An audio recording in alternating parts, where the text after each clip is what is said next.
Transfer of heat. Heat always flows from the body at higher temperature to the body at lower temperature till both of them attain the same temperature. This phenomenon is called transfer of heat. The main ways by which transfer of heat occurs are conduction, convection, and radiation. Conduction. Conduction is the transfer of heat from a hotter part to a colder part of an object due to collision of its particle without actual movement of the particles from their position. Heat transfer through conduction occurs within solids and between solid substances that are in direct contact with each other. How does conduction of heat occur? In solid, the molecules are closely arranged. When we heat one end of the solid like the metal rod, the particles of the rod at this end start vibrating faster. These faster moving particles collide with their neighboring particles and pass on some of their energy to them. These neighboring particles thus start moving faster. They in turn pass on their energy to the particles further away from the flame.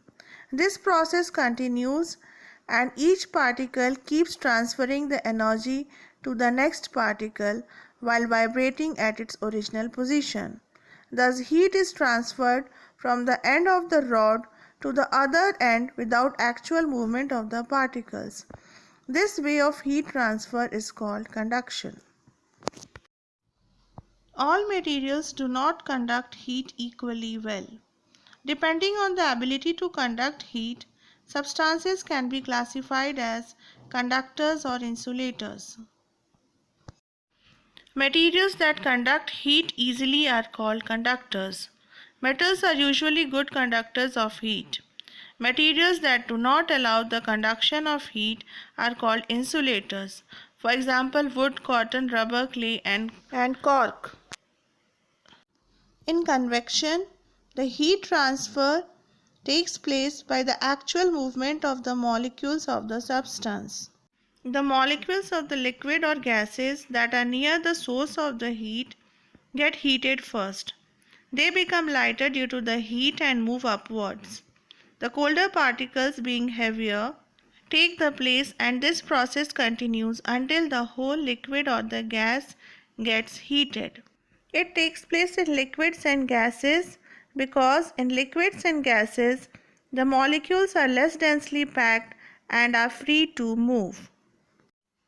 Sea breeze and land breeze that blow near the coastal areas are examples of convection currents in gases. Sea breeze. During the day, the land heats up much faster than sea water. So air above the land surface gets warmer and rises up. The cool air above the sea surface moves towards the land to fill the space emptied by the rising warm air. This flow of cool air from sea towards the land is called sea breeze. Land breeze. At night, the land cools much faster than the sea water. So the air above the land surface is cooler than the air over the sea. The warm air above the sea surface rises up. The cool air above the land surface moves toward the sea to fill the space emptied by the rising warm air. This flow of air from land towards the sea is called land breeze. Radiation. It is the process of transfer of heat in the form of waves. For example, the sun's heat reaches the earth's surface through radiation. Every hot object radiates some heat into the environment. Hence, many a times an object gets heated just by being near to a hot object. The radiation does not require any medium for the heat to flow and can take place in vacuum. The energy involved in this process is called radiant energy. Some common examples of radiation are ultraviolet light from the sun, heat from a stove burner, visible light from a candle, X-rays from an X-ray machine. All life on Earth depends on the transfer of energy from the sun by radiation.